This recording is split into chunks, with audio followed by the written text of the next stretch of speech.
Let's see Rabbi Yossi over here. I put in words. Toshma. Rabbi Yossi Omer Basheni. And by the way, I put in a Havamina there. Whenever you see some brackets, not Rashi's words, it's mine. Havamina Basheni the Sivan. It was on the second day of Sivan. Allah Moshe V'Yarad. Moses went up to the mountain, then came back down. Bashlishi of Sivan, once again, went up to the mount and came down. Bar-Revi'i Sivan Yarad V'Shuv Lo Allah. He came down and didn't go back up again because now began the Prisha. And the next time he's going to go up there would be the giving of the Torah. According to Rabbi Yossi, when? Going to be on the seventh day, the 7th of the month, and the seventh day of the week. U'mi'achar shelo Allah mehechad yarad. Wait a minute. It says, mehechad yarad. Where did he come down from? It didn't go up. Where did he come down from? Okay. It says yarad. On the 4th he went down. The shuv lo Allah. But it should have just said he went up, and he came down, and then didn't go back up again. Why did it say he just came down? He has to go. He has to go up in order to come down. Normally, that's where people start, at least. Ella bar-revi'i Allah v'yarad. Okay, change it. It means that on the 4th day also he went up the mount and came back down. B'chamishi l'sivan. On the 5th of, I added the word sivan apparently. V'nam izbeach v'kriv alav korban. He built an altar and he offered upon it sacrifice. B'shishi l'sivan lo hayalo pnai. It was on the 6th of Sivan that he couldn't do anything else. He was too busy. Lo hayalo pnai. My love. So does it not mean that Mishum Torah, that the Torah was given that day on the 6th day of apparently Sivan? That means he was busy. He had no time to do anything else because that was the day of Matan Torah. And they're asking this on Rabbi Yossi because Rabbi Yossi said the Torah was given on the 7th day. So Rashi adds, Lo hayalo pnai la'alot. Well, he couldn't go back up again. Kiblu kulan yachad esad dibrot. He was there with everybody else, hearing God and receiving the 10 Commandments. So this is a kasha on Rabbi Yossi, the way we explained it. And we answered, no, Mishum Torach Shabbos. He couldn't do anything on Friday because he was getting ready for Shabbos. Moshe Rabbeinu was also a person, and a lot of his Friday was taken up with getting ready for the Sabbath. Most basically, in the olden days, they had to do all their cooking and bathing. Bathing was a lot harder. You couldn't just step into the shower and get hot water. And also having clean clothes was a little bit of an issue. You didn't just have a machine in which you throw everything and then you put into the other machine, it comes out dry and also mostly pressed. In the olden days, that was actually saying it was time consuming. So it's a kasha. And the answer is Lo Mishum Torach Shabbos. So I put here in red, that bottom line, here's how you read it. Rabbi Yossi Omer Basheni L'Shabbos Ola Moshe V'Yarad. Okay? It doesn't mean that he was busy on the 6th. He had no time because he was getting ready for Shabbos he was getting the Torah that day. It meant the 6th day was Erev Shabbos. The Sheni L'Shabbos, not the Sheni of the month, Allah Moshe V'Yarad. And once again, the 3rd L'Shabbos, Tuesday, Allah V'Yarad. And read that Bar-Revi'i, not Revi of Sivan, but Revi of the week. L'Shabbos Yarad, V'Shuv Lo Allah. U'me'achar shelo Allah me'echan Yarad. Once again, what does it mean that he came down without having gone up? Fix it. Ela Bar-Revi'i Allah V'Yarad. He also on Wednesday. He went up and he came back down. B'chamishi l'Shabbos banam izbeach v'ikriv alav korban. On Thursday, he built an altar and offered upon it sacrifice. B'shishi l'Shabbos lo hayalo pnai. The 6th day of the week, he had no pnai. Mishum Torach Shabbos. Shabbos kibbel as Torah. That's how you should read this now. So this teaching of Rabbi Yossi itself, the way the sages or the anonymous voice of the bar was trying to read it, would even fit the sages in chronology and not Rabbi Yossi's chronology. And now we fixed it to actually fit Rabbi Yossi. When was the Torah given? What day of the year was it? And what day of the week was it? Yeah, so we were seeing quite a few opinions. You look at this chart over here. Everybody's assuming the Torah was given on a Friday, on a Shabbos, and we haven't had any clarity with this matter. We now have 4 different opinions. Hold on one second. How many total opinions do we have? If you look at the bottom line over here, you see that there's 4 different ways of chopping this up, and it seems that the only one who fits our calendar the way we have it is Rabbi Yossi. The sages that follow Seder Olam and now this new Seder Olam over here don't seem to fit the way we assume our calendar to be. If you're keeping score at home, so it's tricky. I wish I had answers to these things. One of the other points that they make is that it seems that they give very little time for Samuel and Saul to have been in charge. Samuel's judgeship is quite short, and they basically work with that. Saul was king for 2 years, and that doesn't seem to fit a lot of what we know. I like it also. Sonsino has in its introduction another idea of how to give Saul more time, especially when you consider how much of that time was David a fugitive. You studied Sefer Shmuel, it just doesn't allow for what we know about it. And also the way it describes King David, he becomes king at what age? He was he became king of Yehuda at the age of 30. But the way he's described, if you follow this, just a year and a half before that, he's a young teenager who's not even old enough to be drafted. His older brothers, he has many brothers, older brothers, and only the oldest ones are drafted, which means that he was too young for the draft. And suddenly, a year and a half later, he ascends the throne in Hebron. He's a 30-year-old man with many wives and children. So it doesn't seem to fit. And also, you see that his first wife, his father-in-law makes his first shidduch, and also that seems to have taken place significantly before when he was, I guess, like I said, his first wife must have been around the time he was just 18 or 20 or so.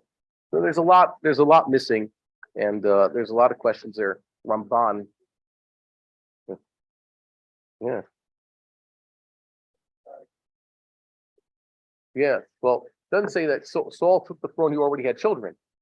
Well, that's not so much of a problem. The first major rishon to point out that the Seder Olam and the way Rashi, for example, understands it doesn't fit is Ramban, who makes the Egyptian servitude longer than 210 years. He says just then he adds another 40 years, aside from other things. So yeah, I wish we could. We should compile all the different chronologies that are available here. Sonsino says, how many different dates for the Exodus does Sonsino offer in that Chumash? There's one in the negative 15th century, the negative 14th century, and the negative 13th century. Okay, a window of about 300 years for the Exodus. Okay, so it shouldn't surprise us. Okay, where are we? We're over here. Let's see this next opinion. Dorashahu Glila'a. What?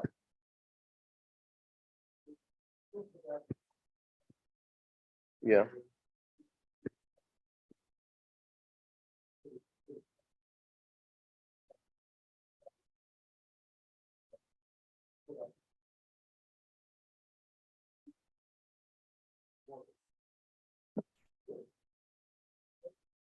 I guess, but I don't know what they found. I'm not. I don't. I don't know. I guess they could. But even if they find it ancient, it's not going to tell us that those were specifically Egyptians who were drowned there through a miracle. It could be because there are other people taking boats across the sea also, and things would fall in there. Yeah. Yeah.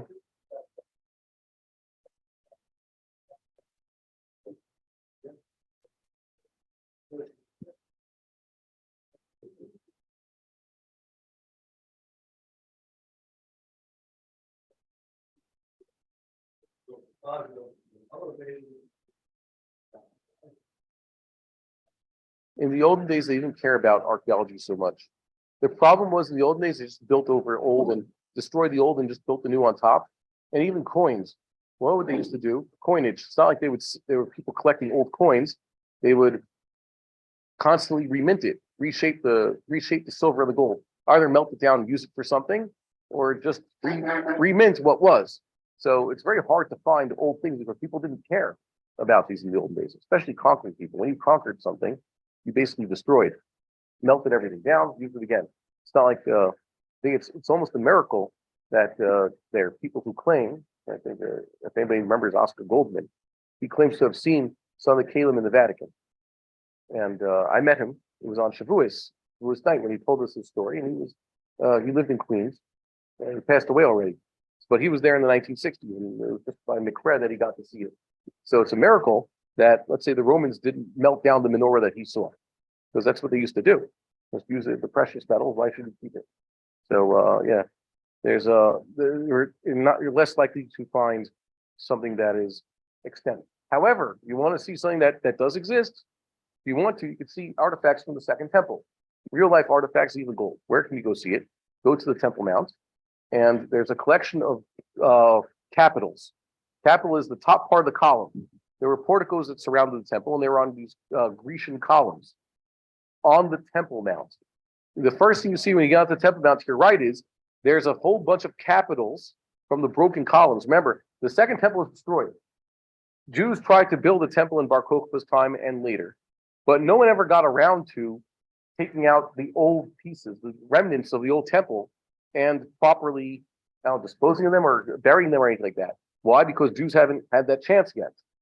All the capitals of these columns are now arranged in an open area on the south side of the Temple Mount, just to the west of the Al-Aqsa Mosque. And you can go see these capitals and touch them. And you look underneath, there's still some gold, like paint. Remember, their gold paint was made out of gold. There's still bits of gold left at the part of the capital on the top that you can see from looking from the bottom. And you could see there's some of the columns, some pieces of the columns that have been knocked down and destroyed, but they use a type of marble that is bluish and green, and a type of marble that is reddish. And you could see sections of these columns are still arranged, just sitting there on the Temple Mount, especially on the east side, which is the most ignored side of the Temple Mount. The Arabs keep the north side and the south side and the west side nice, but the east side is basically a garbage dump. So you can see pieces of this, and there's even one section where the Jews always walk every single day. There's a piece of a slab of green marble that's ancient. It's about this big, and you can pick it up, and there's video of people picking it up, and they see it. This is basically part of the outer wall of the temple, as described by the sages in Bava Basra. So it's there. You could see it. And all these things, you could actually pick them up and touch them. And so if you want to see those, go see it. The Temple Mount is full of them. Yeah, has anybody been there? Not yet. God bless you. You should get there tomorrow at least. You go there tomorrow and it's not too late. And you can see this, or I can show you a video of it. You can see a video of me looking at it. So there you go. It's available online. I want to just point out something. I didn't say this before, but it says here, Rashi says, Rishon La'avoda. I said that was the first day they did the service in the Mishkan. And Rashi says, Seder Avodat Tzibur Tmidim, Ushar Korbanot Shel Trumat HaLishka. Rashi says it was the first day they used public funds, the Trumas HaLishka, to do this. Now that's a little bit anachronistic. Why? Because they gave half shekels. What is it supposed to be? Every year, you're supposed to give your half shekel in Adar time to support the sacrifices in the temple. That's what everybody's supposed to do. The half shekels they gave that year, though, what does it say they were used for? The silver that they used? Well, the Adonim, the sockets. What are sockets? The structure of the Mishkan was that they're wooden boards coated in gold, but their base that's the socket, the base of these gigantic silver boxes. So they use that silver for that thing.